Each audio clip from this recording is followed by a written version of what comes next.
gods we choose to be, not those who have been. Who I was is not who you'll be. We must be better.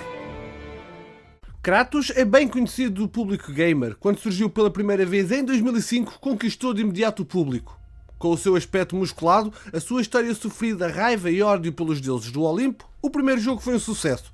E agora, com várias sequelas e uma reformulação que lhe valeu o prémio do jogo do ano em 2018, as 10 curiosidades sobre God of War.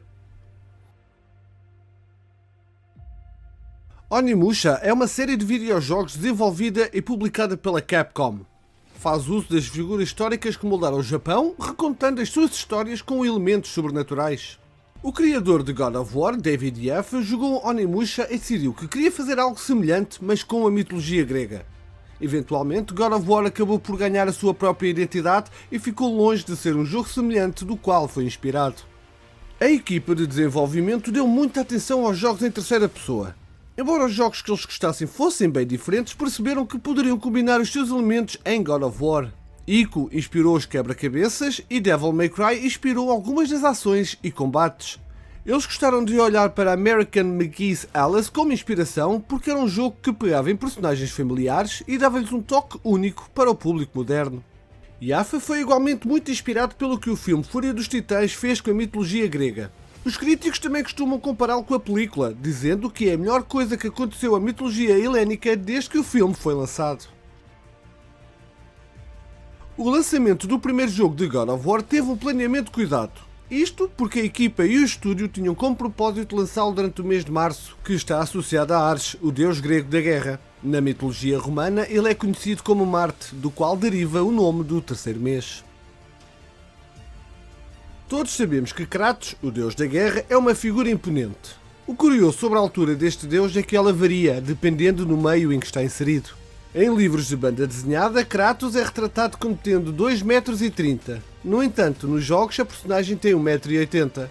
Nos seus primeiros desenhos ele era bastante diferente do produto final. Inicialmente, a personagem era suposto ter armadura, cabelo comprido e em alguns casos vemos-lo a carregar um bebê às costas.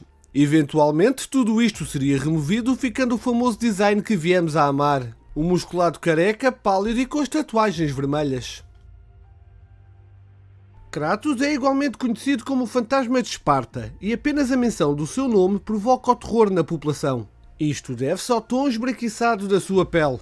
Quem jogou os jogos iniciais deve estar familiarizado de que ele não nasceu com este tom de pele. Manipulado por Ares, o deus da guerra grego, Kratos matou a sua família bem como todos os seus conterrâneos. Esta manipulação de Ares serviu como catalisador do seu ódio para com os deuses do Olimpo.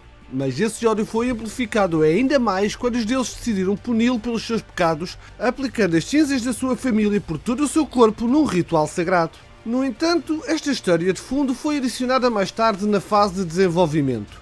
David Jaffe e a sua equipa adoraram o design horripilante de Kratos nas folhas de ilustração e decidiram mantê-lo assim desde o início. No jogo de 2018 é possível ver as cinzas a desaparecer em algumas áreas, indicando que a maldição poderá estar a desgastar-se. Será que em God of War Ragnarok Kratos vai finalmente ver-se livre da maldição? As tatuagens tribais do corpo de Kratos originalmente deveriam ser azuis, como mostram os primeiros designs conceituais da personagem. No entanto, os developers foram forçados a alterá-lo apenas alguns dias antes da revelação oficial do jogo à imprensa. O motivo de preocupação foi a sua semelhança visual com o Bárbaro de Diablo 2, uma personagem que também usava pintura de guerra azul. Preocupado com possíveis situações legais, o diretor David Jaffe mudou para a cor vermelha, o que deu a Kratos uma aparência muito mais agressiva. O diretor revelou depois num blog pessoal que tinha jogado o Diablo 1, mas nunca o segundo, e como tal nunca tinha ouvido falar da personagem e das semelhanças. Isto estendeu-se à equipa de desenvolvimento, que também foi apanhada de surpresa. Portanto, o diretor não hesitou em fazer as mudanças necessárias para evitar um processo judicial. Um dos developers de God of War de 2018 revelou um fato divertido sobre o lendário machado Leviathan, partilhando que a arma aumenta de tamanho quando está nas mãos de Kratos. O machado tem um papel proeminente no jogo, como uma arma multifuncional usada para ataques e para a resolução de quebra-cabeças, e claro, para abater os corvos de Odin. O animador da PlayStation Studios, Robert Morrison, revelou que o machado de Kratos tem uma escala diferente quando está na mão do que quando está nas costas, com um aumento de tamanho de cerca de 20% quando a arma está a ser agarrada. Falando com a Games Radar, Morrison disse que a prática é bastante comum no desenvolvimento dos jogos e é usada geralmente para dar a melhor apresentação visual para qualquer visão de câmara ou cenário. Ajuda a enquadrar a foto, por assim dizer.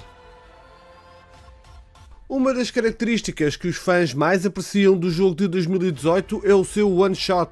Ou seja, o jogo tem uma filmagem constante, sem interrupções ou mudanças de câmara durante toda a experiência.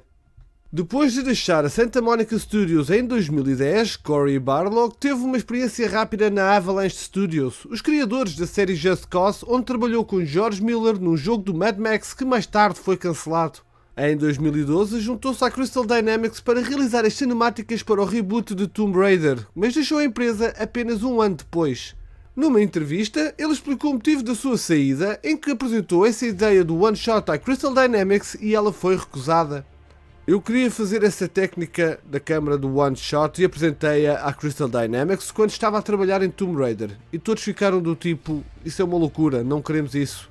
Então a minha reação foi, bem, sabe, eu não sei se este é o melhor lugar para mim de qualquer das maneiras. Eu já estava a falar com pessoas sobre novos papéis na Sony, e então percebi que era em God of War onde eu poderia aplicar esta técnica. Quando em 2016 o trailer para o novo God of War foi apresentado, os fãs ficaram surpreendidos ao verem que Kratos tinha constituído uma nova família e que tinha um filho chamado Atreus. Esta personagem, que se revelou bem mais rica do que o antecipado, é hoje considerada uma mais-valia para o enredo de God of War e muito acarinhada pelos fãs. No entanto, a verdade é que Atreus quase foi removido por forma que se pudesse simplificar o desenvolvimento do jogo, como o diretor Cory Barlog confirmou à GameSpot. Para fazer a editora aprovar a ideia por trás de Atreus, o diretor criativo disse que teria lançado uma alternativa no estilo de All Is Lost, o filme com Robert Redford, onde o protagonista quase não diz uma palavra. Seria uma personagem que fala sozinha ocasionalmente, mas geralmente será muito silenciosa e falaria em nórdico antigo para que não se entendesse nada do que dizia. No final, a Sony desistiu e aceitou o desafio de Cory, que nos deu o Atreus que temos hoje em dia. Curiosamente, o diretor tinha sido pai no início do desenvolvimento do jogo, pelo que esta história tem um sentido de justiça poética que Atreus tenha sido uma parte tão importante da jogabilidade e do enredo. E vocês, como acham que seria o God of War de 2018 sem o Atreus? No fim de God of War de 2005 existe uma sala com um trono e duas estátuas. Bater nas estátuas inicialmente não parece surtir qualquer efeito, mas após algumas centenas de golpes elas partem e revelam um código. Descodificando esse mesmo código, um número de telefone é obtido. Ao ligar para o tal número é possível ouvir uma conversa entre Kratos e o diretor do jogo, David Yaifa. Kratos, sério como sempre, vai avisando David que o pode matar a qualquer instante. E claro, o realizador continua a antagonizar a personagem até que Kratos se irrita e o mata. Deixo-vos aqui a mensagem para que a ouçam por vocês mesmos. By the gods, you've done it. Somehow you found your way here to me. I offer you my congratulations and my respect. Together, we shall conquer the perils that lay before us, and we shall always... Dude, they did it. They found our Easter egg. Who are you? It's me, David Jaffe. I directed the game. What game? Your game, God of War. Go away or... Dude, don't you get it? These guys, they spent all that time breaking those statues. I mean, they must have taken, like, forever. And then they figured out the whole secret code thing. I do not know what you are talking about. We hid the secret pretty damn deep, huh, Kratos? If I kill you, I will get bored. So wait. If you got the secret from the net or a magazine, then actually you kind of suck. I mean, work for it a bit, right, Kratos? Actually, can I call you Crate? No. Go away or I'll... Don't you hate when they get the codes off the net? So lazy.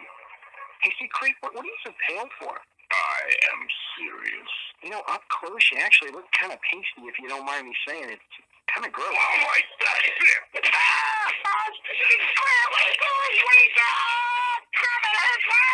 We gotta make the secret! He was worse than a screeching harpy. As I was saying, you have found the secret. You have done well. Congratulations, mortal. We will meet again. Os Spike Video Game Awards de 2010 foram realizados no Centro de Convenções de Los Angeles. Foi um evento organizado por Neil Patrick Harris e, ao contrário de outros anos, nem todos os prémios foram entregues durante o evento. Um prémio que se destacou foi o Biggest Badass Award, que foi concedido a Kratos. Sem dúvida, este prémio foi dado justamente devido às suas explosões violentas e falta de simpatia por quem quer que seja. E tu, concordas com esta atribuição? Qual é para ti a personagem mais badass de sempre nos videojogos? E pronto, assim ficaram 10 curiosidades sobre God of War. Espero que tenhas gostado do vídeo e se foi o caso não te esqueças de lhe dar aí o belo do like, de comentar e de o partilhar. Caso ainda não estejas subscrito, carrega em subscrever e no sino para receberes as notificações dos próximos vídeos. Obrigado por ter estado desse lado e vemo-nos em Valhalla.